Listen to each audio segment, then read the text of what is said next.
Bubuklatin ang Biblia hindi para pangaralan ka, kundi para lang mag-justify ng kamalian niya. Kapag pinalakpakan mo, magiging kaibigan mo siya.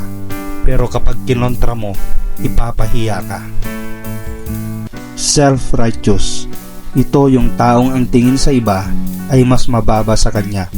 Ito yung taong sa sarili lang niya namamangha. Kapag hindi galing sa kanyang idea, kokontrahin niya. Dahil para sa kanya, siya lagi ang tama. Kapag nasa church, ang akala niya sa kanya lang kumikilos ang banal na espiritu. Akala niya walang matututunan ang mga tao kapag hindi siya ang nagturo. Kapag sinita mo, magagalit ito dahil para sa kanya, siya ay perpekto.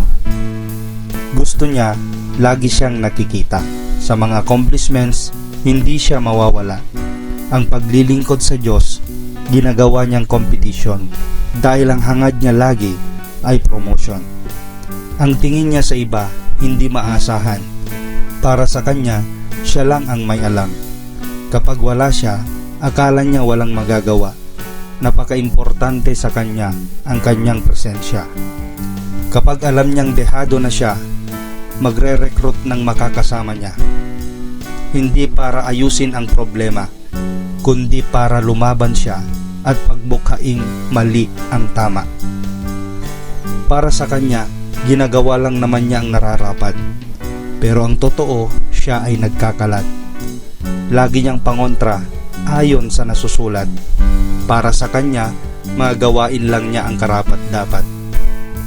Bubuklatin ang Biblia hindi para pangaralan ka, kundi para lang mag-justify ng kamalian niya. Kapag pinalakpakan mo, magiging kaibigan mo siya. Pero kapag kinontra mo, ipapahiya ka.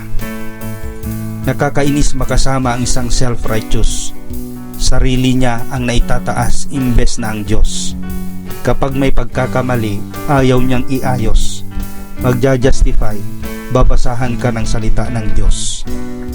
Huwag mo sanang kalilimutan, ikaw na ganito ang attitude. Kung meron dapat parangalan, hindi ikaw iyon.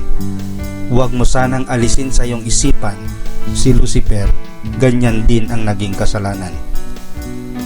Ang iyong puso ay turuan at palalahanan na ang karunungan sa mundong ito'y kamangmangan sa kanyang harapan. At idagdag mo pa ito. Sabi ng Biblia, ipagpalagay mong ang kausap mo ay higit sa iyo. Purihin ang Diyos na buhay. God bless you all.